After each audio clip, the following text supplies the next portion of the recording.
Hey guys, Ready to here with another Pokemon challenge.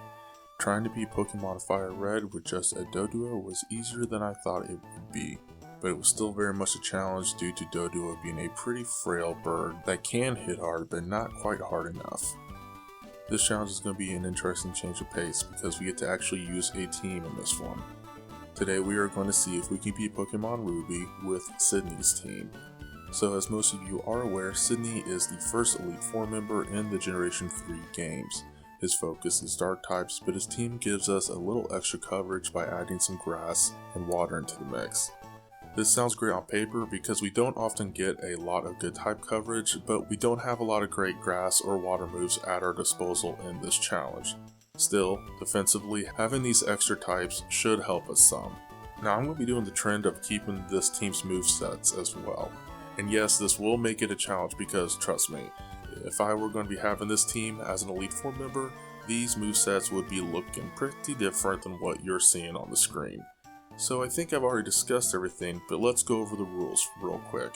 I will only be using Sidney's team throughout the whole challenge, but I can still use other Pokemon for HMs to progress. I can catch and evolve Pokemon to complete this team, and I will be using the moves these Pokemon learn along the way as they train and level up. But by the time we get to the Elite Four, our movesets need to match Sidney's. No cheats, glitches, or hacks to advance, and I will be sticking with the trend where I won't be using any items in battle, only held items given to our team before the battle starts. I really don't know how this challenge is going to go. It's our first time doing a specific team challenge, and I know it is going to take a long time raising up each member and getting them to have the exact moveset as Sidney's Pokemon, which is also going to take some extra time. But besides all the tedious work that comes with all this stuff, I think we can still have some fun doing this challenge.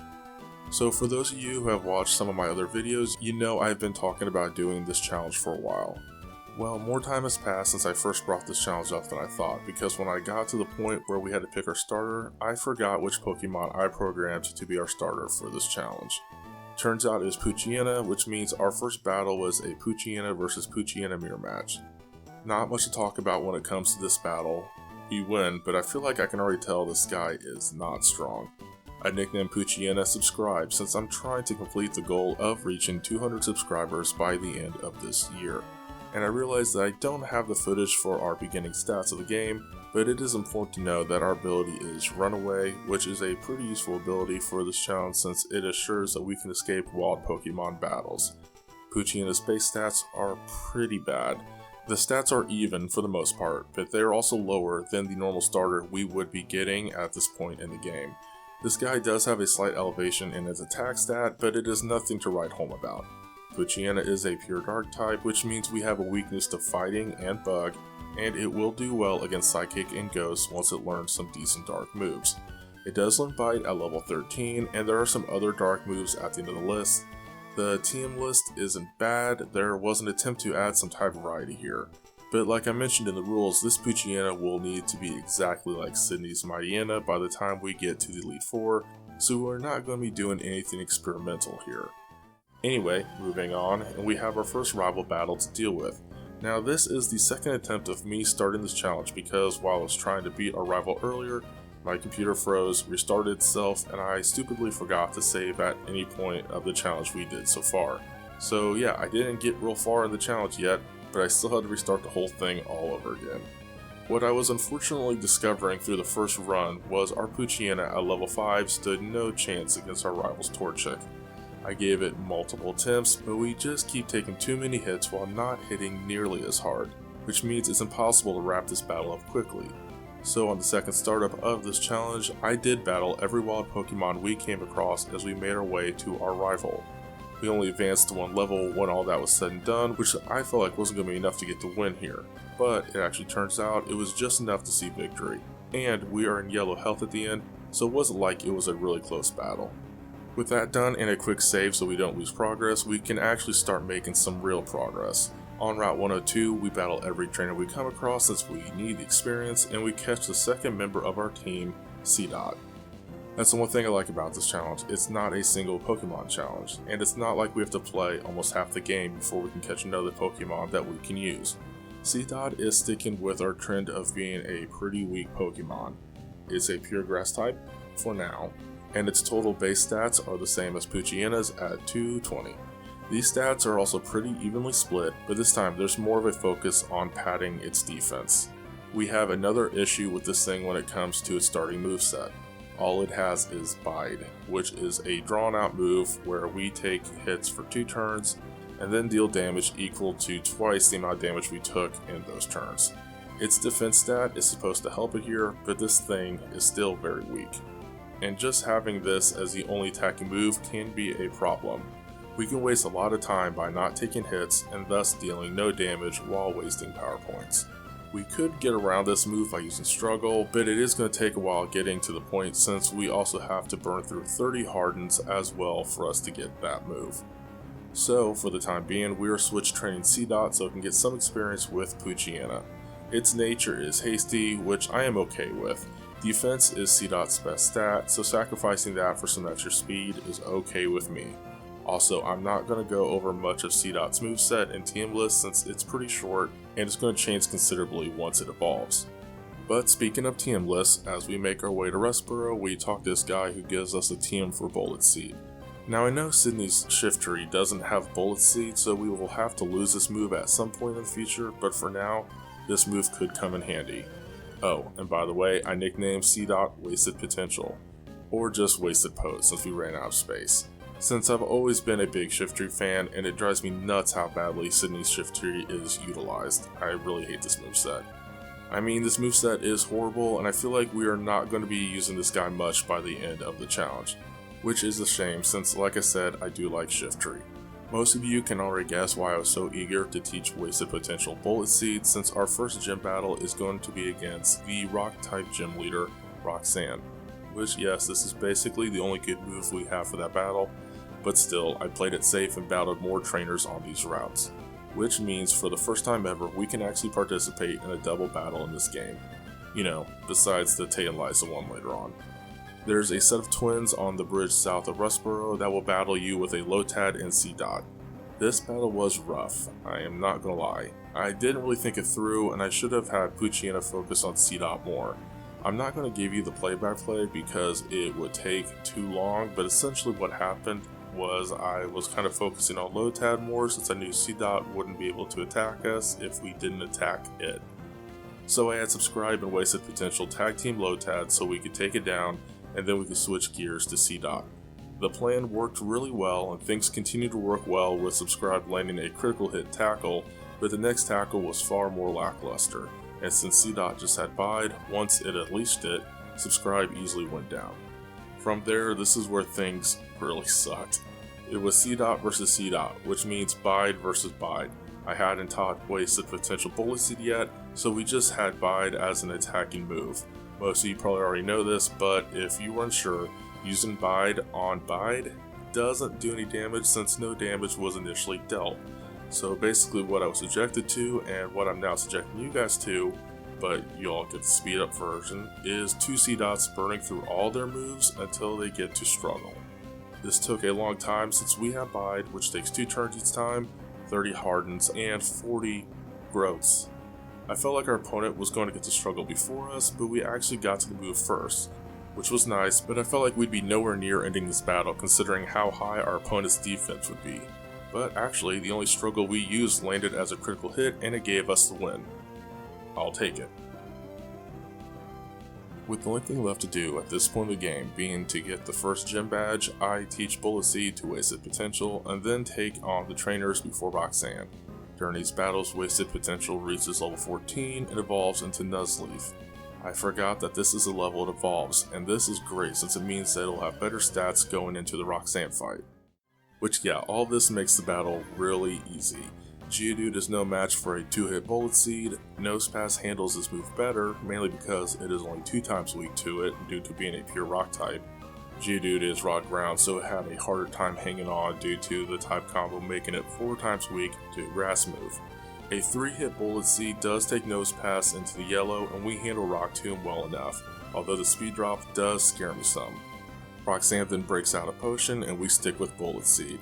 This one hits 4 times, with one of them landing as a critical hit, which means every hit adds up to enough damage for a feint.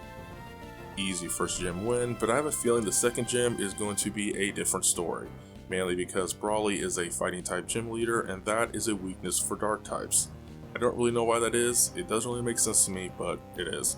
My plan for this battle was to rely on wasted potential again, especially since subscribe goes down really easily from one hit. But wasted potential doesn't last long either. That's when I made the terrible discovery that Nuzleaf picks up the dark type when it evolves. Going into this fight, I thought it was pure grass still, so Brawly wasn't going to have the advantage in this exchange. But I was wrong. I gave this battle another go, but we reached another quick end, and we do not have any strong moves for a quick knockout here. So I decided to grind both of our Pokemon to level 20 and see how battles look from there. Is this level jump extreme? Yeah, maybe a little bit. But did you see how quickly we lost those fights? During this grinding session, Wasted Potential got to level 19, where she can learn Fake Out. I never cared for this move, so I almost chose for her not to learn it, but then I remember this move is in Sidney's Shift Tree moveset, so we have to learn it. Well, we've already lost a good move slot for Wasted Potential. Also, while grinding, Subscribe reached level 18 and evolved into Mightyena. Now, this is a good change for the team. Better stats, yes, but we also now have a better ability with Intimidate. We can now lower our opponent's attack stat by a stage as soon as we send Subscribe out into battle. Maybe these levels and this new ability can get us the win against Brawly. Unfortunately, no, we still don't get the win. The decreased attack for our opponent helps things, but a super effective move is still a super effective move. I wasted time by switching between Subscribe and Wasted Potential multiple times, so Intimidate could be stacked on each time Subscribe came out, which in theory sounds useful, but it really just gave our opponents a free turn to hit Subscribe as soon as it came out. All this did lead to Machop going down, but Subscribe goes down in the process, and with us having a Nuzleaf against a Makihita around our level, we don't last long in the fight from there. Okay, I don't really have a choice besides grinding some more. This grinding really isn't any different than our previous session of grinding. The only noteworthy thing worth bringing up here is Subscribe got to level 22, which means it can now learn the move Roar. Once again, another move I would never use, but Sidney does, so we have to unfortunately give up a move slot for this move. But besides that bummer move update, we grind both of our Pokemon up another 5 levels, and then give Brawly another try. As you would expect, we are hitting harder, and Subscribe is taking Machop's fighting attacks better than its previous attempts. In Generation 3, Dark-type moves are special attack, so at some point our special attack stat has surpassed the special defense stats of Brawly's 2 Pokemon, and I think this level is finally the point where the difference in stats is noticeable. Of course, a critical hit bite is also appreciated, Machop is down, and now we just have to deal with Makihita. Even though it bit us in the butt in previous attempts, I stick with my plan of starting this exchange with Wasted Potential and then switching back to Subscribe as soon as we get the chance. But don't worry, we are going to do this once and just be content with a single attack drop from Intimidate. Despite the sand attack from Makihita, we are still able to get Bite to land. Another bite hits, and Makihita is not really fighting. All this time it has just done sand attack, bulk up, and knockoff. Meanwhile, thanks to that second bite causing a flinch, a third bite almost caused a feint. I really thought that was a win there. Another example of Redite needing to update the prescription of his glasses because I don't even see any health in that health bar. But no, Makihita is hanging on and finally going on the offensive with Arm Thrust. This move spelled our downfall in previous battles, and we are in yellow health once this move is all said and done. But we're still looking way better here than we had in other battles. Of course, Brawly did heal Makihita up some, which is annoying since it draws the battle out. Oh, never mind.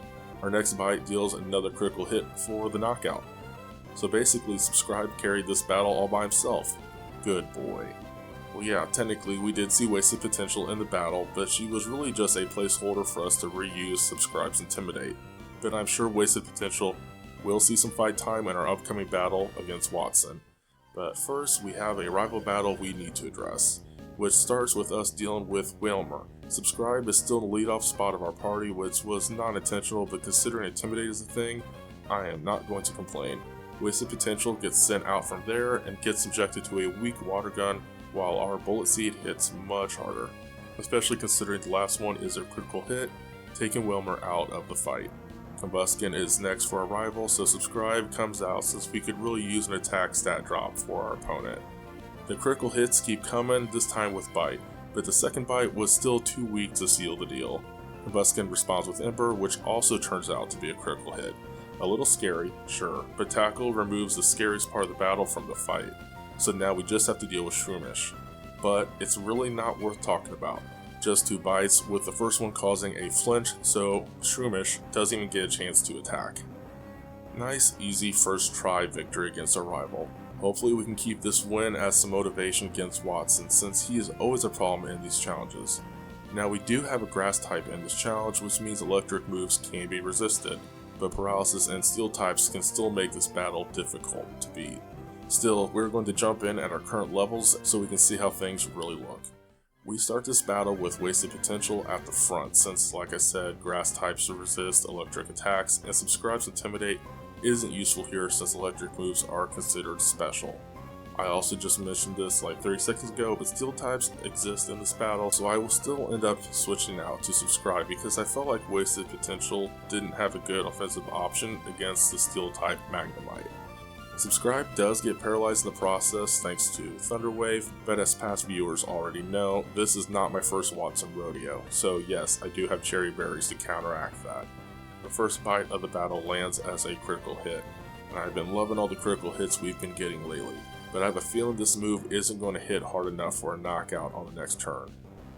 Great, another Thunder Wave, so paralysis is still a thing. And apparently so is Confusion thanks to Magnemite outspeeding us and landing a Supersonic. We take some Confusion damage and a Thunder Shock, but we do eventually get another bite to stick. But like I expected, it doesn't lead to a feint, and Watson breaks out the healing items. But that doesn't phase us, we stick with Bite, and Magnemite responds with some Sonic Booms. Which yeah, this is just 20 set damage with each hit, but that still adds up pretty fast. With 7 health left, we snap out of Confusion, but it doesn't matter since Magnemite knocks out Subscribe with Thundershock. Wasted Potential is now out and I give Bite a try, while we repeat the whole get paralyzed by Thunder Wave, Barry heals us, and then get paralyzed again from Thunder Wave on the next turn cycle. Now at first I was frustrated since not only is our last Pokemon paralyzed, this also meant that our Bite was wasted since we took no damage during those 2 turns. But I forgot that paralysis makes us slower, so Magnemite was able to get one more turn out before our Bite would be unleashed. And wouldn't you know it, Magnemite decided to use Sonic Boom, which means we were able to unleash a Bite that did 40 damage. So we actually did end up winning this exchange. But we still have 2 more Pokemon we have to worry about in this battle. Voltorb is not too scary. I mean, okay, it did use Self-Destruct, which does make things scary considering we only have 2 health left. But it took itself out in the process, so we're still the victor here. But do you really think we could beat Magneton like this? Yeah, Shockwave finally put us out of our misery. We were close to a win, right? Well, I did give this battle another attempt at this level, and we did get to Magneton again, this time with Subscribe, but we still met the same unfortunate end. So, grinding. And that means another double battle. This time we are against a Makihita and a Zigzagoon. Subscribe bites Makihita, bringing it to half health, while Zigzagoon falls into red health thanks to Wasted Potential's Bullet Seed. Our attack is down with Zigzagoon's Growl, and Makihita just hits us with a weak tackle. So we just repeat our last turn and wrap up this battle from there. Back to grinding, and then back to battling Watson. I get both Pokemon to level 30, but I'm just going to go ahead and cut to the chase and say we still can't win here. There are signs of improvement. Subscribe can take care of Magnemite, albeit it gets paralyzed in the process, and Wasted Potential doesn't struggle too much to bring down Voltorb, but Magneton is still a problem. Subscribe learned Swagger while we were grinding, and I thought it might be worth giving it a use. I mean, this thing doesn't have any physical attacks that would benefit from a raised attack stat, and the Confusion damage might be the lucky break we need to see success. But the Confusion damage is few and far between, and Subscribe just goes down. Wasted Potential gets paralyzed, confused, and our Bite isn't working. Swift never misses, but it also deals terrible damage to Magneton. But we are persistent, and Magneton eventually falls to red health. Of course, Watson breaks out the Super Potion, and we never see Magneton even get back to yellow health before we go down. Of course, I gave this battle several more attempts because I am stubborn, and all the progress we have made in these battles compared to the battles we had at lower levels made me feel like a win should be possible here. But no, winning isn't happening. We really don't have another choice at the moment to progress besides grinding, so that's what we do. By this time, we are only focusing on getting subscribed to level 35. Wasted Potential might be doing better defensively in this battle, but it just can't do much for us offensively, so we once again really need to lean on Subscribe to bring Watson's team down. Back at it again with Watson, and we still believe in Swagger, and it pays off since it makes Magnemite hurt itself on its first turn. Bite might not be super effective, but the damage output is still pretty good. And a flinch means we actually take Magnemite out while taking no damage and not being paralyzed or confused. Voltorb is then sent out, so we send out Wasted Potential. We do attack with Nature Power, but it all doesn't really matter since the thing immediately uses Self-Destruct. So now we just have Magneton, and we take a while deciding which Pokemon we should have face it first. I stick with Wasted Potential in hopes Bide will pay off big here. Thunder Wave doesn't help, but the decreased speed does lead to Wasted Potential being subjected to Sonic Boom and Shockwave. This should deal a lot of damage, right? Wrong.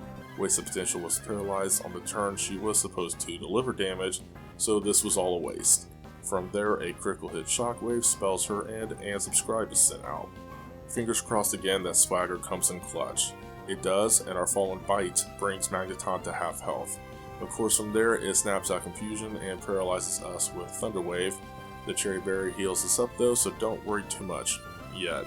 We use another Swagger to confuse Magneton, but it is still able to get another Thunder Wave out on the next turn. Okay, now you can worry a little bit. And the thing snaps out Confusion on the very next turn too. Okay, we take a Sonic Boom, and our responding Bite takes it close to a quarter of its health remaining.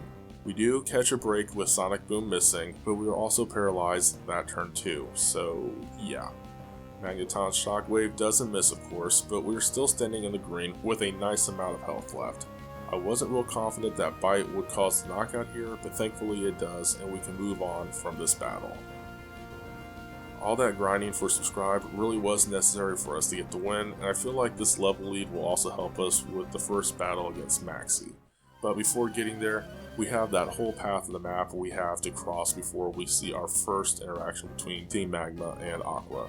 There are a lot of opponents here, and normally I would say this slows down our progress, but here they are very useful in helping us get Wasted Potential close to the same level as Subscribe.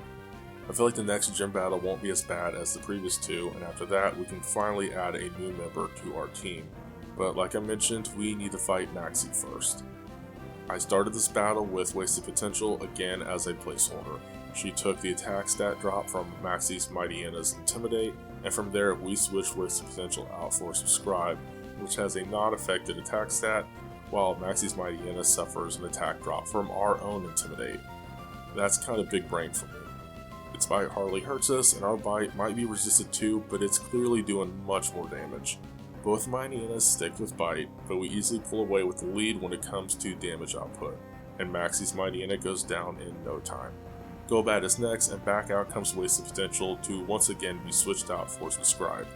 Golbat is more of a physical attacker, so Intimidate comes in handy again here too. Of course, Supersonic can always be a problem. Regardless, we're able to get a Bite out, which takes Golbat to yellow health. We take a weak wing attack, snap out of Confusion, and then knock Golbat out with another Bite. Last out is Camerupt, and yep, you guessed it, Wasted Potential is sent out, then switched out to Subscribe, so it can activate Intimidate again. Subscribe takes an Ember, and our Bite does a better job dealing damage, but our opponent is still in the green. Camerupt responds with a Focus Energy. Another Bite, another instance of me needing to clean my glasses because I do not see the health after that hit. We take another Ember, but this one burns us. We now have a weakened attack stat, but I'm sure that we can still knock out Right, I forgot about the Super Potion. Well, Bite is special, and still the way to go, especially when it lands as a critical hit. Okay, nice easy win. I feel like we are slowly starting to get our groove back in this challenge.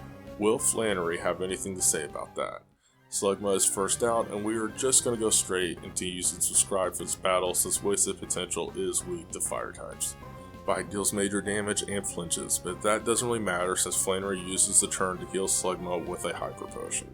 Another bite then brings Slugma back to where it was, and since Flannery just used an item, we immediately follow up with another bite to take it out anyway. So in the end, the item heal really didn't matter. Another Slugma is now out, and this one follows the same fate, except this one gets a sunny day up before going down. Torkoal was going to be the main threat in this battle anyway, and things are more interesting with Sunny Day active. Let's see how well we can handle Overheat. Bite is doing less damage here, and Overheat is scary with it easily taking Subscribe down to 40 health. Another one would take us out if the special attack drop wasn't a thing. Another bite from us makes this battle more even, but Torkoal sticks with Overheat and proves that, thanks to Sunny Day, it can still take us out with that move. Well, Wasted Potential is now out and still in a dangerous spot, even with Torkoal dealing with 2 huge special attack drops. But she did learn Feint Attack while grinding earlier, and just one of those turns out to be all we needed to get the first try win. Okay, that went smoothly. Let's keep this momentum going by battling our dad for our next gym badge, but not before getting the goggles from a rival. These allow us to go into the desert and catch the next member of our party. It took a while until we saw one, but eventually we encountered a wild Cacnea. It was a little hard catching one due to the sandstorm. We call our new Cacnea More Potential because this is our second grass dark type member of the team, and unfortunately I feel like this guy is going to be more useful in this challenge thanks to its moveset than Shiftry. Base stat wise, this guy is starting out better than the other 2 members of our team did, and I do like the focus on attack and special attack, but I do worry about the fact that this comes at the price of lackluster HP, speed, and both defensive stats. Its ability Sandveil raises its evasion during a sandstorm, which will most likely serve no purpose in this challenge. Moveset wise, it is basically what you would expect, grass moves with some dark sprinkled in. You also get a bug move and pin missile and a couple of non-damaging ground moves, but we won't really be using these by the end of the game. More Potential's nature is mild, which means increased special attack and decreased defense, which isn't great since it just exaggerates Cacnea's base stat trend and makes it even more of a glass cannon. Oh well, we caught this one and we're going to be sticking with it for the remainder of the challenge. Now this thing isn't horribly underleveled, but I don't think it'll be ready for the gym battle against our father. It's always hard to guess how this fight is going to go in a challenge. He has been a real nuisance in the last few challenges, if I'm going to be honest, but we have had his number in a lot of challenges before that, I feel like. Besides, his type is normal, and there's just not a lot of strategy when it comes to that type. We are going to fight some of the trainers here in the gym and then battle against our dad. I did give More Potential a chance to do something in this battle by giving it the leadoff spot, but it immediately got one-shot by Slacking's Facade. Oh well, we will get it into fighting shape soon. Subscribe takes its place and Intimidate is definitely needed here. A critical hit opening bite takes Slacking to half health, Slacking glows around, another bite takes it to a quarter health, and then it flinches, which would mean we would have knocked out the first Slacking without taking any damage, but Norman uses a Hyper Potion. A couple of bites later, and we finally get hit by Facade, and then another couple of bites remove the first Slacking from the battle. Wasted Potential is sent out along with the second Slacking. Our Feint Attack ruins its Focus Punch, we stick with that move, which is doing a great job dealing damage to Slacking. It's not dealing massive blows, but with the wasted turns loafing around, and the attack messing up Slacking's Focus Punches, our opponent hasn't been able to hit us in this exchange. We are still healthy when we get Slacking into red health, but that doesn't last long thanks to another Hyper Potion. Regardless, we are still all about the Feint Attacks, and it is successful in bringing Slacking down after a few more turns. With Vigoroth being all that our dad has left, I switch back to Subscribe so we can apply the attack drop. Bite removes about a third of its health, and its slashes bring us down about the same amount. Another bite takes Vigoroth really close to red health, and its slash lands as a critical hit that puts us in a similar situation. But we are faster, so our next bite gives us another first try victory. Now I know that we are past the halfway point when it comes to the badge run, but after beating Norman, it feels like the game really opens up thanks to us being able to use Surf. I mean, when it comes to Hoenn, you really haven't even seen half the map at this point. There's just so much water in these games. Speaking of water, we are back to getting another member of our team. We surf east of Mauville City and get the good rod from the fisherman. With this, we can get Carvana. Now, I've already done a solo challenge, so we are already familiar with this guy. Water Dark type, rough skin ability, so extra damage is tacked on every time our opponent hits us with a physical move, etc. This thing does have a little bit of a problem with being 2 times weak to fighting, bug, grass, and electric, but it also resists ghost, steel, fire, water, ice, and dark, so not that bad.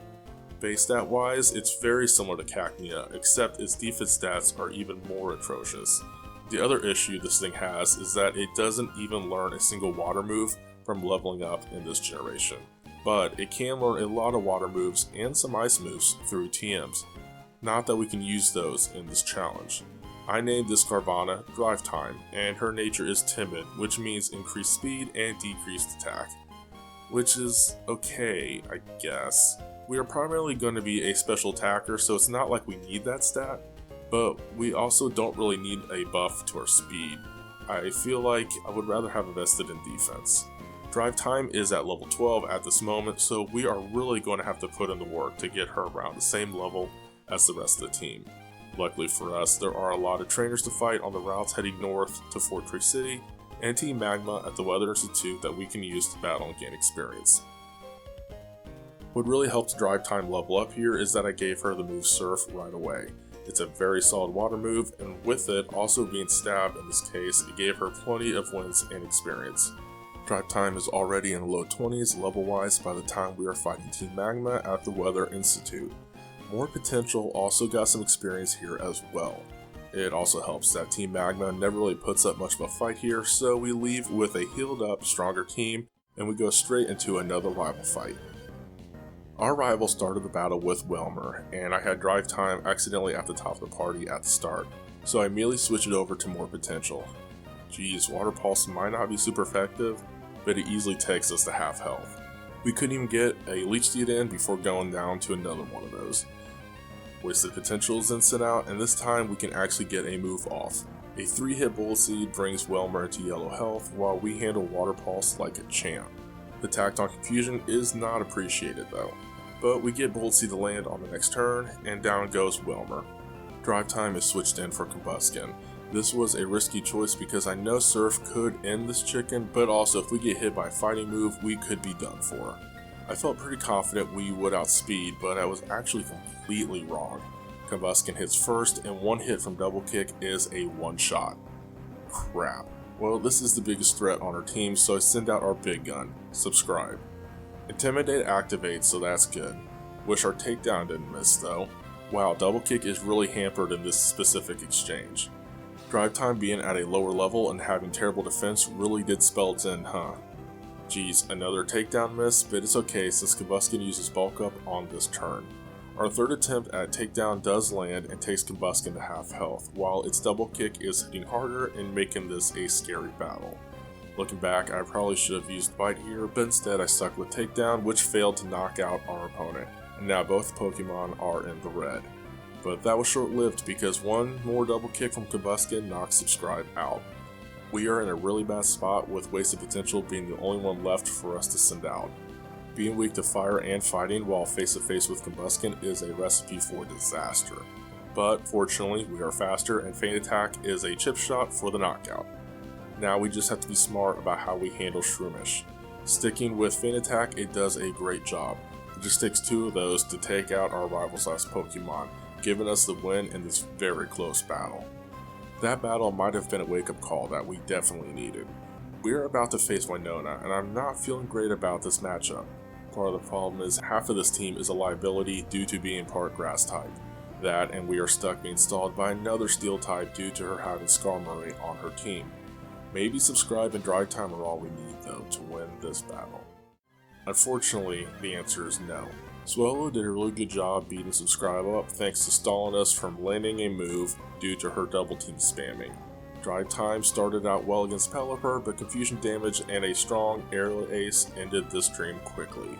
Subscribe was sent back out, and one bite took down Pelipper, but Skarmory was then sent out and we were just too beaten up to survive a Steel Wing. And do I really need to go into detail on how it went for Wasted and More Potential when they were out? Well, Wasted Potential gave it a solid attempt with Feint Attack, but yeah, that was an ugly battle. I decided to not even bother giving this battle a second attempt at the moment. I need a break from battling, so instead I spent time wandering southeast of Fort Tree City until we came across the last Pokemon we need for a party in this challenge, Absol. We are sticking with the trend we have been seeing when it comes to the rest of this party having a solid attack stat, but other than that, these stats are not following the same pattern we have been seeing lately. Every other stat is between 60 to 75, and I have a love-hate relationship with this spread. It's great having someone on this party that doesn't have a glaringly weak defense, but at the same time, I wish this thing was more invested in another stat. For the members of our party that are amazing offensively and inversely terrible defensively, they're sporting great attack and special attack stats. But this guy's special attack is middling, just like most of its stats, which is weird for a pure dark type considering in this generation, dark is a special type. I would also take the trade-off of having a lowered special attack for a raised defense stat, but we don't even get that. Still, with 465 for our base stat total, this is a solid addition to the team, and I really should stop complaining. Besides, this guy's moveset only has one dark damage move anyway. Really nice type cover spread in the TM list too. Too bad we really can't dive into this for the challenge. We named the last addition of our party Abs Swole. His nature is naughty, which is increased attack with decreased special defense. This is not the kind of nature I want here, but we are still going to keep this guy and press on in the challenge. Which means that we are officially at the point where I stop lying to myself that this team is doing well. I had to stop and just admit we are overdue for a big grinding session. This team is pretty weak as a whole, and yeah, we could possibly beat Winona with our new Absol, but things are only going to get tougher as we progress, and we are just going to be falling farther and farther behind going forward.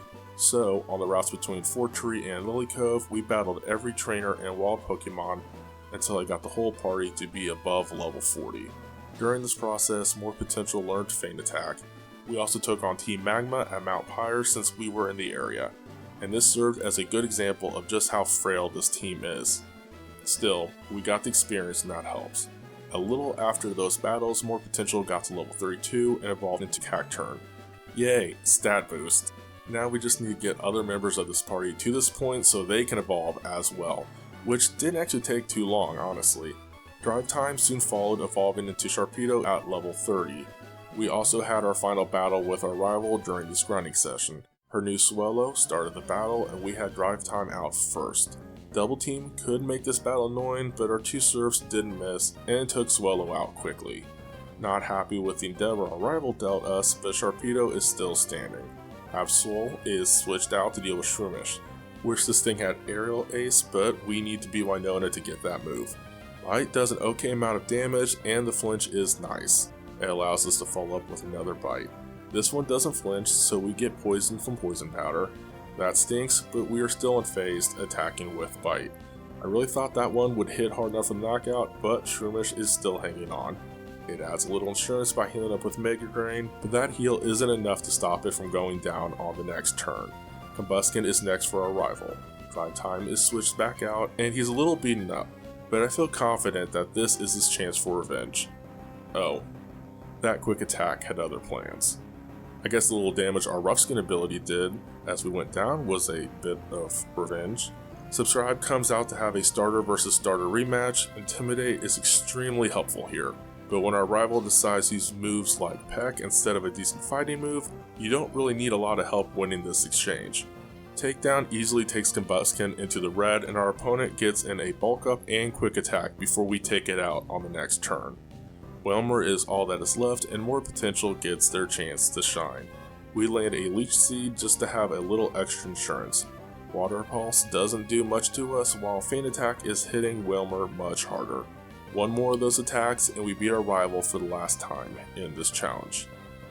Also, disclaimer, I know the footage doesn't look great here. I didn't realize it until later, but I had my ops settings set to screen record some non-game footage, and I forgot to switch back to the settings that work better for recording gameplay. I apologize for the choppiness. Now, our rival might not be as difficult to defeat as Winona, but with this win, I feel like we are ready to revisit our battle at the Flying Gym. Case in point, we start this battle just like the last one we had. Drive Time starts against our opponent's Swellow, and this time Swellow is a lot scarier due to its Aerial Ace easily taking Drive Time to half health. Good news, our Surf hits harder. I was worried that Drive Time would not be able to handle another Aerial Ace, but she luckily hangs on with 4 health, which leads to another Surf, giving us the win in this exchange. Pelipper is next for Winona, and I thought about switching Drive Time out, but then I changed my mind. She will most likely faint soon anyway, but she's also fast and could maybe deal some damage before going down. Her Crunch takes Pelipper to half health on the first turn with a drop in special defense to boot. Yeah, there's no way we are going to survive that aerial ace, but that's okay. Subscribe can take it from here. Protect is annoying, but by the time we actually get to attack, Takedown easily knocks out Pelipper. Skarmory is still going to be a pain, but I'm hoping more potential can help out some here. It was able to get a Leech Seed to stick, which is exactly what we needed it to do. Aerial Ace can easily spell more potentials in, so we switched Subscribe back out. Intimidate activates again, leading to Skarmory having a lowered attack, and the Aerial Ace Subscribe took barely hurts us. Takedown is doing better than I thought it would, but still not great. What is really helping us here is the fact that Leech Seed is slowly sapping our opponent's health little by little each turn, while also giving us a free heal up. We come really close to taking Skarmory out of the battle, but Winona still gets a Hyper Potion in at the nick of time for the full heal, which is fine by me, since Leech Seed is still active. We change gears here offensively though by using Bite. The added flinch also helps since it skips Skarmory's turn, and we still get more healing before we get to attack again. We soon get Skarmory 2 red health, and we take a Steel Wing pretty well. Winona heals up her Pokemon soon after, but we are still sticking with Bite to bring our opponent down, which means we finally get past the brick wall that was demolishing us in previous battles. Altaria is all Winona has left, and I did try to get a Leech Seed on this thing too. It almost didn't happen, but More Potential had just enough health to survive an Aerial Ace. Subscribe is back out, and Intimidate activates again. Bite is still the way to go. With this decent attack, our opponent having a weakened attack stat, and with no more healing moves, we were finally able to get the win against Winona, which means we get the TM for Aerial Ace, which we tease to Absol, since Sidney has this move as well. I'm so happy that we finally beat Winona, and it's always a great feeling when you see all the grinding you just did pay off in a win like this. I feel like if we keep up in levels, we should have an easy time wrapping up this badge run. Then we just need to focus on the Elite Four, which is a whole other set of problems. But we will burn that bridge when we get to it. Besides, the next gym we have to face is Tate and Liza, and this should be a much easier battle for us in this challenge. But like always, we need to deal with my favorite part of the storyline. Sarcasm. Which is Team Magma preventing us from leaving Lily Cove. So we have to hightail to Slateport to watch that stupid cutscene, then run back to Lily Cove just to fight a bunch of Team Magma grunts. Also, we can be slowed down enough for Maxie to escape in the submarine. I know they had to do all this to move the plot along, but there had to be a better way to do this that didn't involve us running back and forth across the map. The silver lining here though is this is a great place for the team to get more experience. And with us nearing the end of the game, and this being a challenge where we have more than one Pokemon, we need to grind up so we can stay competitive. This place is definitely a blessing in disguise. We clear the whole place out soon enough, and from there we head directly to Moss Deep, and more specifically, Tate and Liza. I am looking forward to this battle for 2 reasons. One, we can finally enjoy battling these two in a true double battle. In all of my other past challenges, we always had the Pokemon we were doing the challenge with, and a Magikarp as a placeholder. The Magikarp always fainted early in the battle, and then we just had our one Pokemon being outnumbered against Solrock and Lunatone. Now we have a good old 2 vs 2 double battle, and that means maybe we can build some strategy for the win. The second reason I am looking forward to this battle is the type advantages lean heavily in our favor here. Tay and Liza are the Psychic gym leaders, and with this being a dark-based team, we have immunity to their psychic attacks.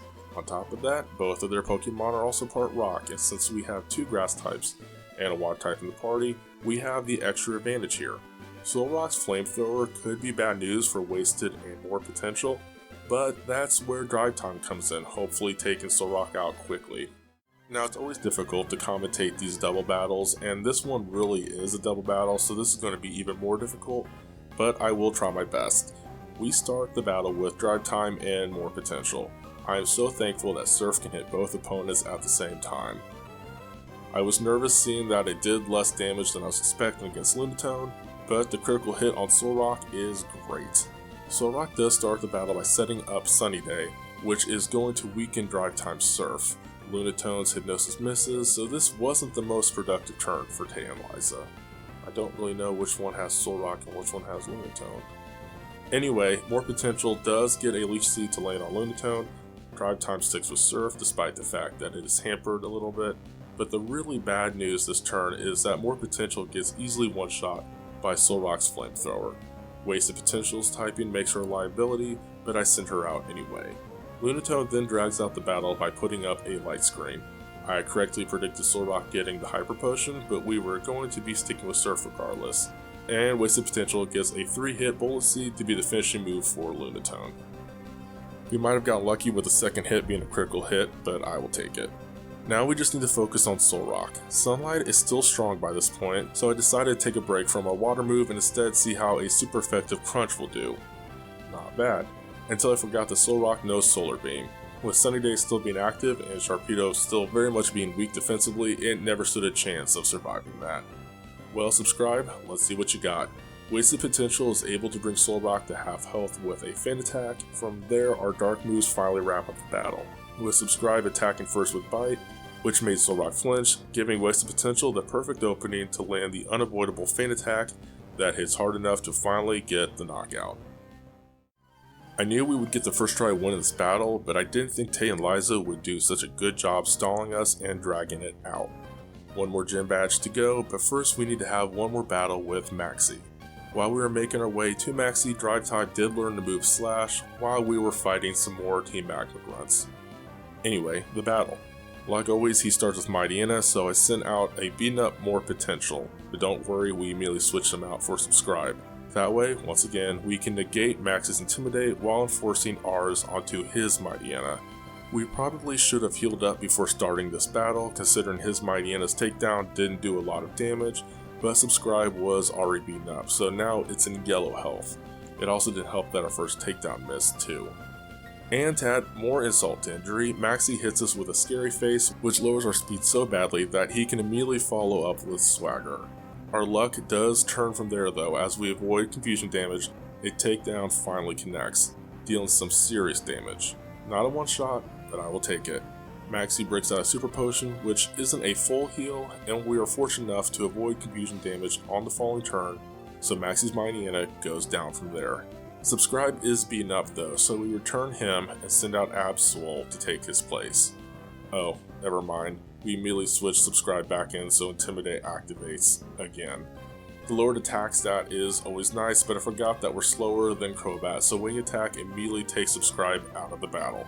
Absol comes back out, and Wing Attack still deals a lot of damage, even with the attack drop from Intimidate. I really don't like Absol's nature. Our Bite is leaving a lot to be desired. Both Pokemon repeat their moves on the next turn, and then Absol falls to one more Wing Attack. Drive Time is now out, and Wing Attack is still terrifying. Geez, would these be one-shots if I didn't send Subscribe out? Surf is doing much better in this exchange than Bite did. Crobat is now the red, but here comes another Super Potion. Surf brings Crobat back into the yellow, and then Crobat brings Drive Time into the red with another Wing Attack. The silver lining here is our Rough Skin ability brings Crobat into the red as well. The other big takeaway is that Drive Time is much faster than Absol. We're able to attack first here and knock Crobat out. All Maxie has left is Camerupt, which, as you can imagine, doesn't stand a chance against Drive Time Surf. So this battle might have been a little difficult in the middle, but it was really easy to wrap up. Okay, now we just have to focus on Wallace. I don't really know what to expect here. We have 2 grass types in our party, but really only one grass move at the moment, and that's the lackluster Bullet Seed. I mean, More Potential is a few levels away from learning Needle Arm, so I think I'll grind him up so he has that move going into the battle. That being said, I don't think this battle will necessarily be easy.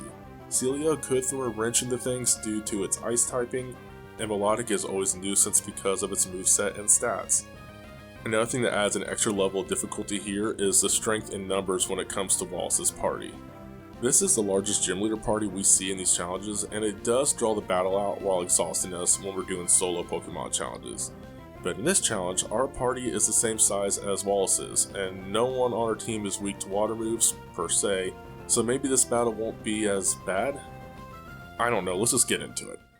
Okay. things are not going bad. We start this battle by sending out Subscribe to take care of Luvdisk. I decided that we shouldn't rely on the grass types for this whole battle and should probably save them for the bigger threats later on. Anyway, Subscribe's takedown brings Luvdisk to half health, but things get a little more complicated when Luvdisk responds with Sweet Kiss, confusing Subscribe. We hurt ourselves in confusion on the next turn, and then Luvdisk becomes even more annoying by using Attract. Luckily, we snap out of confusion a couple of turns later, and on that same turn, we are able to actually attack, leading to Luvdisk feigning from takedown. Subscribe is still in the green with a nice bit of health left, but we switch it out as soon as Wish Cash comes out.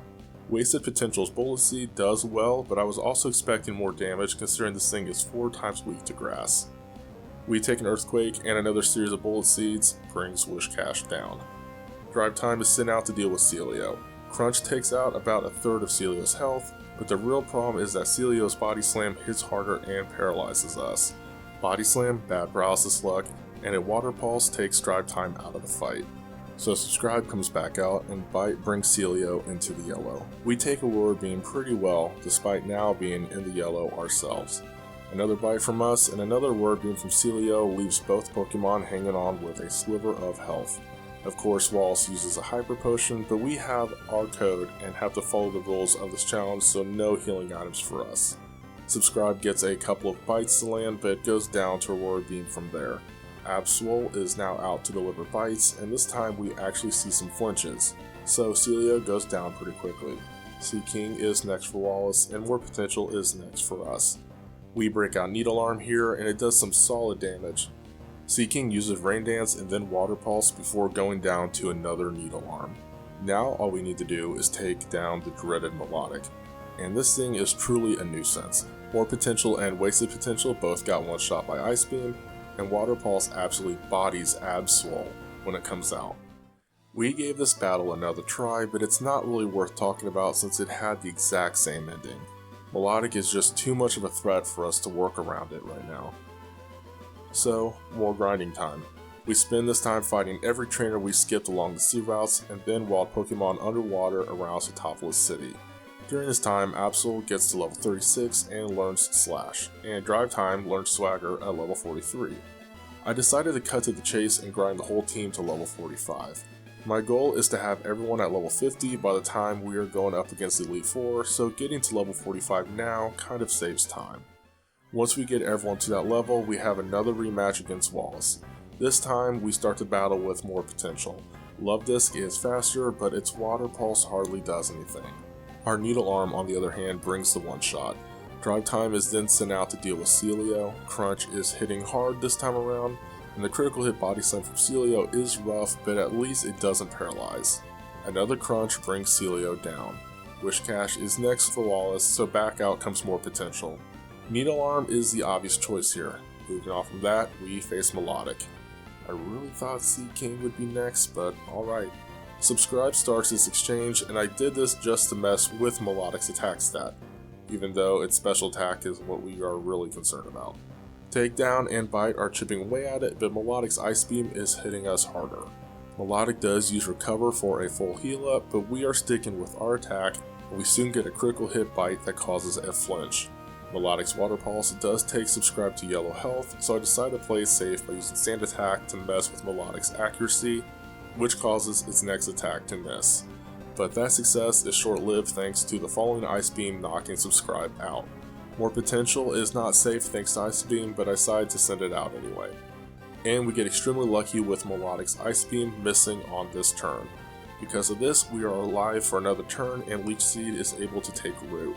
Another attempt using Ice Beam from Melodic does land, but More Potential is still standing with 27 health remaining. We give Needle Arm a go, and it deals the finishing blow for Melodic. Now we just have to deal with Seaking. Needle Arm hits hard, taking Seaking to red health, as Seaking just wastes a turn doing Rain Dance, so I switch over to getting a Leech Seed going since I know Wallace is going to heal up here. We benefit from the heal up on the next turn, which was really needed since I don't think More Potential could have survived that Water Pulse if we didn't do that.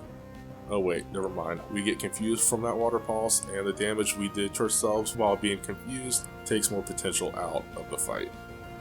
Wasted Potential is then sent out and is subjected to the same fate as More Potential as it gets confused by a weak Water Pulse. We're able to get Bold Seed going here though. This one hits 5 times, with the 4th hit being a critical hit, but Sea King is still standing with a tiny sliver of health. But Leech Seed is still active, so before Wallace gets a chance to heal, Sea King faints and we get the final gym badge of the game. Another productive grind session is all we needed to get the win. And I know we have another one of those in store for us, but we also need to give the team some extra attention so we can truly be an exact copy of Sidney's team.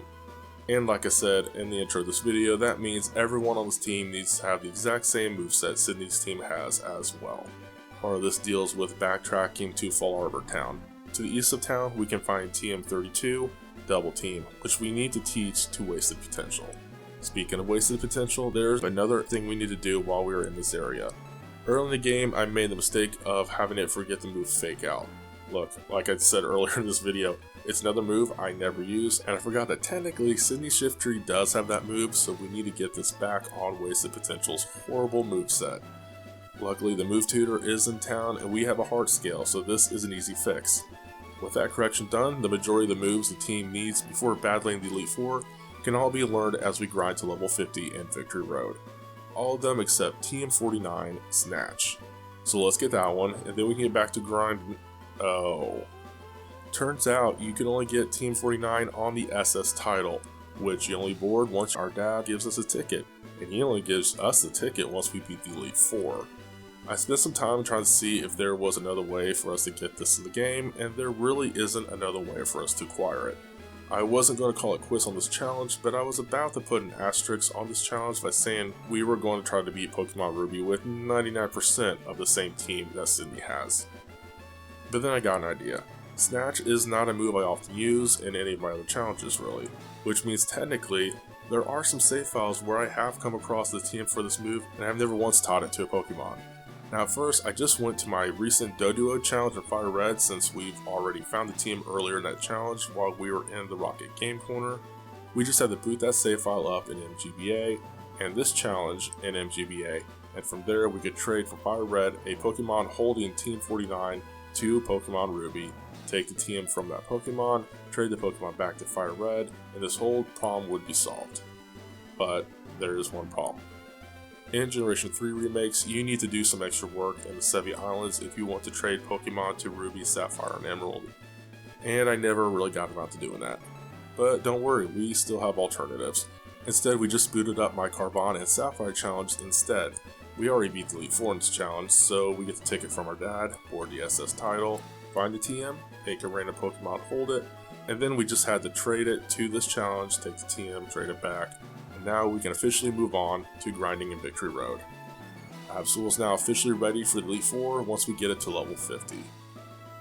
Also, I just realized that I put this in the script. Once we beat Winona, we head on the routes west of Fort Tree City, surfed down a little bit and found a Leaf Stone, and we were going to use that to evolve Wasted Potential to Shift Tree during this grinding session. The rest of the team still needs some work. While we are making our way through Victory Road for the first time, we have our final battle against Wally. He sends out Altaria first, and More Potential might not have the favorable matchup here, so Absol comes out instead. He takes Aerial Ace pretty well and responds by hitting Altaria with a Slash. Wally plays it safe by having Altaria use Safeguard and then healing it with a Super Potion. We are still sticking with Slash, but we take a break by using Sword Dance to boost our attack power. Altaria is also buffing its stats with Dragon Dance. When we get back to attacking, Slash hits much harder, this time effectively taking Altaria out of the battle. Also, More Potential levels up here and learns Cod Spore, the last move it needs to know for this challenge. Subscribe comes back out to intimidate Delcatty. 2 bites and a flinch quickly bring Delcatty into yellow health, and its responding feint attack hardly does anything to us. Another bite takes it out. Magneton is next, and More Potential comes back out. It evades our Leech Seed, but we also dodge Magneton's Supersonic, so that's good. Our second attempt at Leech Seed lands, while we get our defense lowered with Screech. Now we can go back to attacking with Feint Attack. We take a Tri-Attack, almost take out Magneton with another Feint Attack, take another Tri-Attack, getting burned in the process, and then Leech Seed drains enough health to knock out Magneton. Roselia follows, and we bring out Absol. Slash almost knocks our opponent out, but it hangs on and gives us a taste of our own medicine by using Leech Seed on Absol. Wally uses another super potion, but all of this isn't enough for Rosalia to survive another slash. Subscribe comes out to deal with Gardevoir. It's faster and uses double team. We still get our bite to work, bringing our opponent to half health. Gardevoir then does a Calm Mind, making our bite weaker, followed by another double team. But none of that really matters since bite still hits and we take Wally's last Pokemon out of the battle. Okay, so hopefully this is the last grinding session we are going to have for this challenge. Like I said, we are going to have everyone enter the Elite Four at level 50, and we are rounding up the last moves we need to learn as we talk about our plan for being the Elite Four and the champion. Also, while we were grinding, I realized I once again skipped a move we needed to teach Wasted Potential, so we went back to Fall Arbor Town so she can learn Swagger. This is one of those challenges where the first half of the Elite Four are going to be easy, and from there I feel like things are going to get more difficult. We will technically have a higher level version of this party when we face Sidney, and we will incorporate better strategy against him than he will with us. Phoebe will also be easy to deal with considering Dark types normally have the advantage over Ghost types. Where we will finally start to see some problems is when we face Glacia. The two grass types are a liability in this battle, and I'm not sure how well the rest of the team can handle this battle on their own. We might struggle here, but I think we can still get the win in a few tries. Drake also scares me, but this is only because dragons are a great type defensively. And when it comes to type coverage and a moveset, Drake also has the advantage here since grass types can easily be one-shot by most of his attacks. And for Steven, well, he is always a challenge in one way or another. His party, though, doesn't scare me too much. I just don't know if we'll be strong enough to beat Metagross in the end. After some grinding, I got the whole team to level 50. They all have the same moves as Sidney's and in the same order, might I add. I even gave Absol a citrus berry like Sidney would for his own Absol. Early in the game, I was in the middle of making a shell bell, but it dawned on me that Sidney doesn't give any of his Pokemon that item, so we shouldn't either. This is what we got for the last 5 battles of the game. Will this be enough? Let's jump in and see. First up, the ultimate mirror match of this challenge. Sidney versus his own team.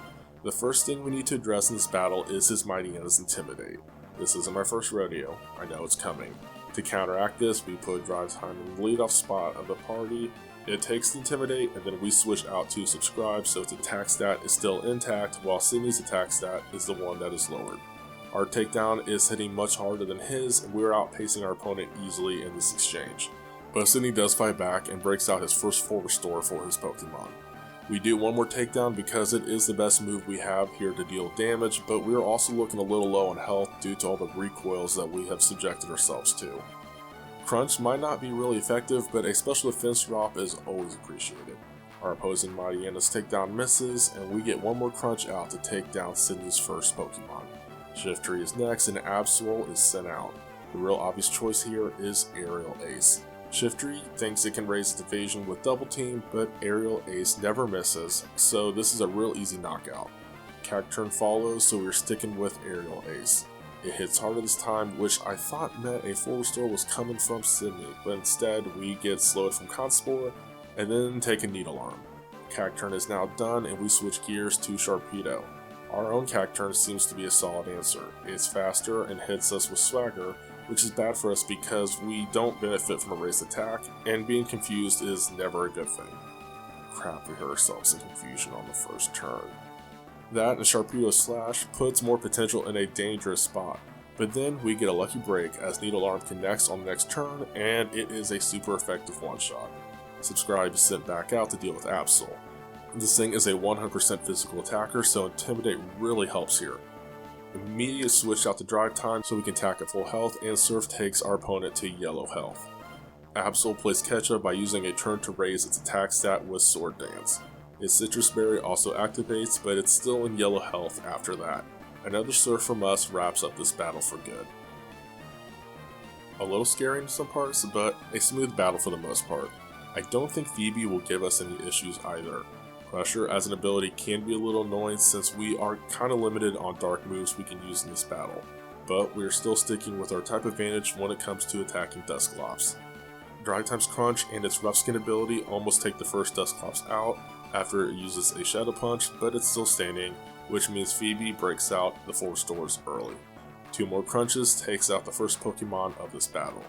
Sableye can be a little tricky since it doesn't technically have a type weakness, but all that really means is that we use other hard-hitting moves like Surf instead. Shadow Ball hardly hurts us, minus the special defense drop, but we're still coming out on top here with another Surf. Banette is almost a one-shot with Crunch, but Phoebe doesn't heal, so it goes down on the next turn. The second Banette follows, and I decided to give another Pokemon a chance to fight. Subscribe's Crunch also almost one-shots here, but this time a full restore is used by Phoebe. But again, another couple of crunches later, and another Pokemon is down. The second Dusclops is all that's left, and Drive Time is back. Crunch hits hard, and so does Dusclops' Earthquake. Our opponent's Citrus Berry activates, but it doesn't heal enough, and Crunch deals the final blow to give us another Elite Four win. I knew Phoebe was going to be easy, but now the challenge picks up with Glacia. We don't really have a type advantage in this one, and I'm worried we won't be able to outlast the cold here. Drive Time Surf takes the first Glalie to about half health, but things are going to be more difficult with the light screen that's now up. So we give Slash a try. Glalie survives that and sets up Hail. Another Slash, this one comes so close to a knockout, but no.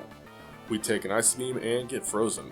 Oh, and yes, Glacia does use a full restore by this point. By the time we defrost, we are at half health. Good news, Slash lands as a critical hit when we get back to using it. Bad news, the responding Ice Beam takes Drive Time to red health. More good news, our opponent's light screen just faded, so we switch to Surf, ending with a knockout. I am scared though, since I was hoping for Drive Time to carry us far in this battle, and she's pretty beaten up right now. Subscribe comes out to battle Celio. Crunch takes a little over a quarter of our opponent's health, and Surf removes about a third of ours. Celio starts Hail back up, and 2 more crunches takes her down to red health. Celio's second Surf puts us in a similar situation. No full restore for Celio, so we scrape by another win in this battle by knocking out Celio. The second one is now out, and I let Absol take a crack at things. Celio's Blizzard is hitting much harder than Slash, but hey, at least we have that Citrus Berry to heal up. Slash is still our move of choice, and we are still in this fight thanks to Celio's Blizzard missing. Oh, and Slash was real close to finishing Celio, but hey, another Blizzard miss.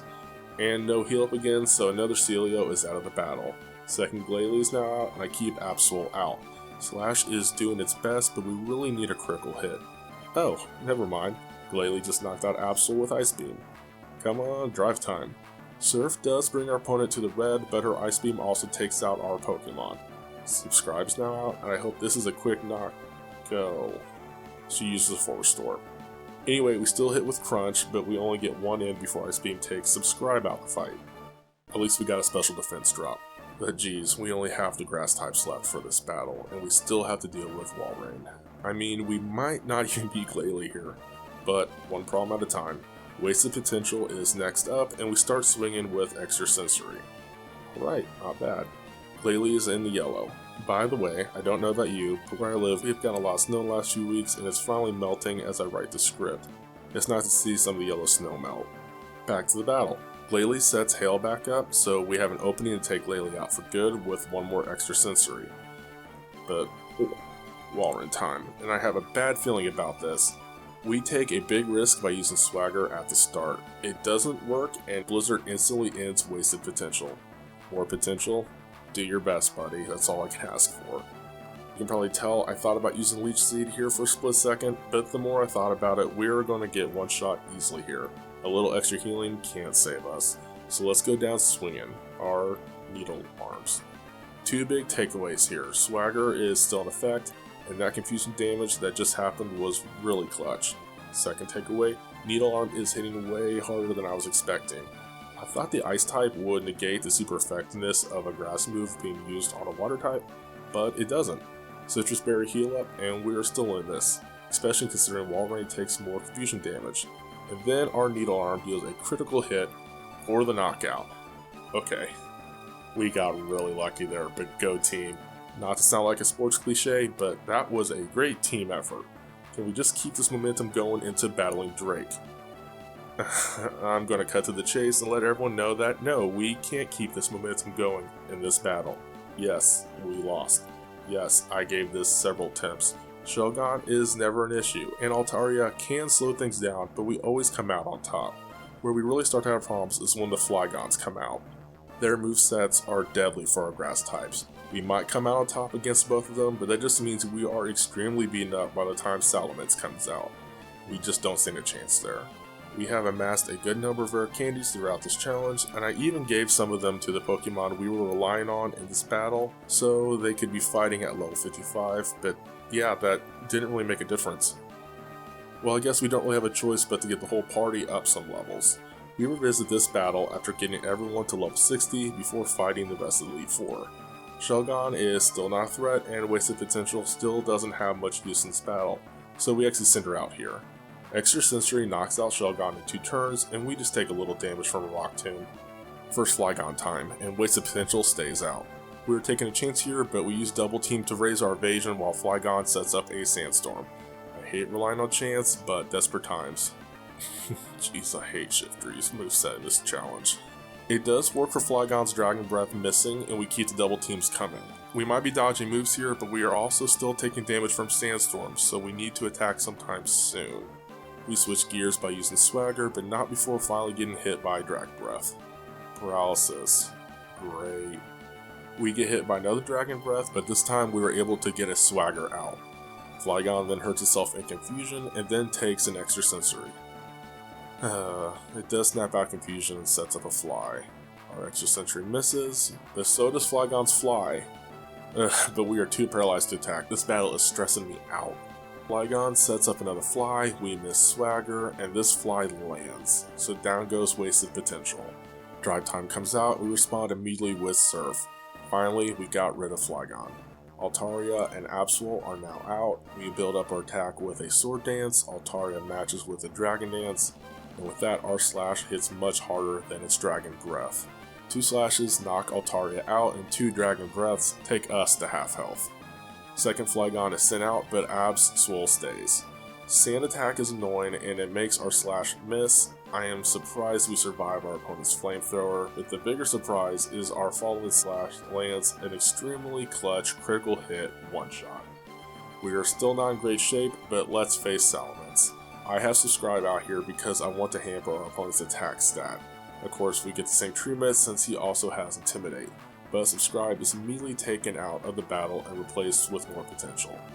I didn't think this out well enough though. I was hoping to get a Leech Seed going, but Dragon Claw and Flamethrower happened so fast that more potential never stood a chance. Same thing when Absol got sent out. At least Drive Time is coming out full health. She's also faster and extremely fortunate in a critical hit crunch connecting. Dragon Claw is really scary, but at least it activates our Rough Skin ability. Citrus Berry from Salamence might not trigger a full heal. Crap, no, there's the full restore. Still using Crunch, but this one isn't a crit. We take another chance with Swagger, but Salamence still takes out Dry Time with Dragon Claw.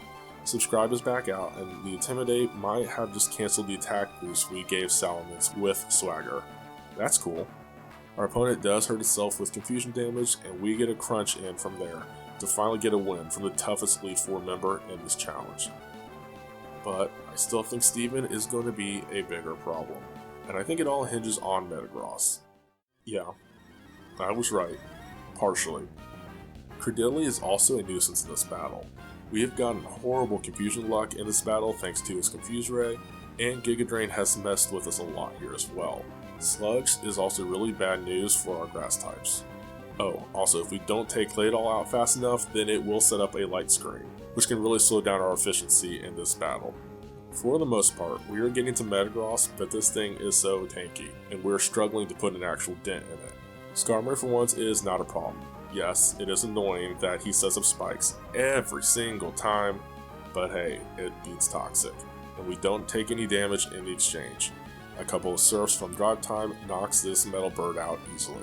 Some of you might remember that Aggron was also a major thorn in our side during the Carvanha challenge, but here he's a one-shot with Surf.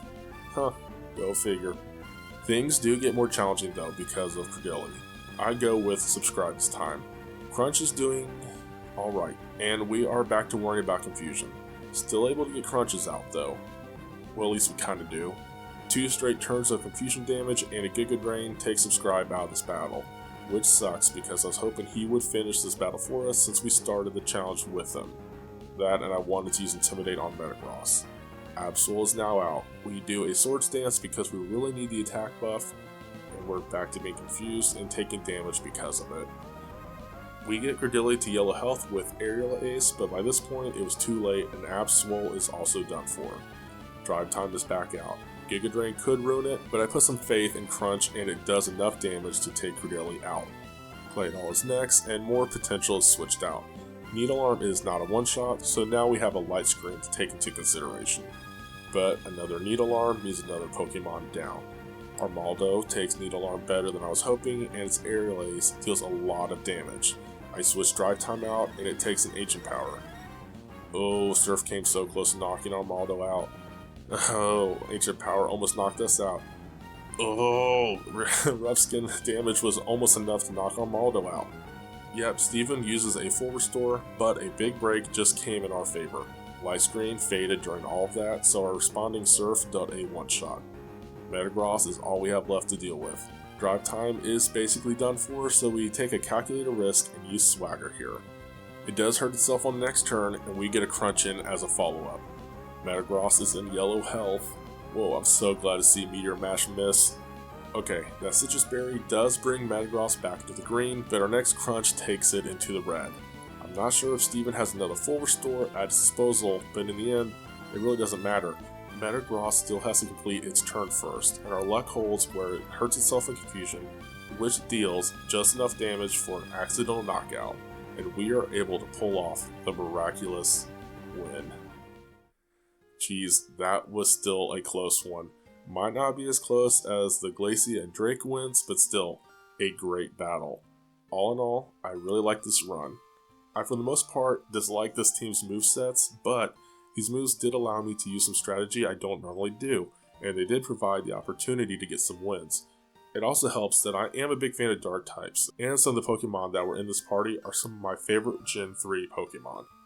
First time doing an actual party challenge, and that had its pros and cons. We had backups when one of our guys fainted, but at the same time, grinding took a whole lot longer than it does when we do a single Pokemon challenge. Hacking rare candies is really tempting when you spend hours grinding up your team the organic way. But I still think I'm going to try some more party challenges in the future. I don't know what my next challenge is going to be, but I know I will be working on it soon. I have a video lined up for Pokemon Day on February 27th, so keep your eyes out for that. I plan to break the mold of how I do challenges this year. 2025 for me could be described in one word: stagnant. I want to make some serious progress and growth this year, and that's not just on this channel, but in life in general. I have a goal this year, and that is to have 200 subscribers by the end of 2026. Please help me in completing this goal. In the meantime, feel free to check out some of my other challenges. Don't forget to like and subscribe for updates, leave comments about what you enjoyed, and what challenges you'd like to see in the future. And any suggestions for improving these videos. I always appreciate creative input. Thanks for watching everyone, and until next time, Geronimo.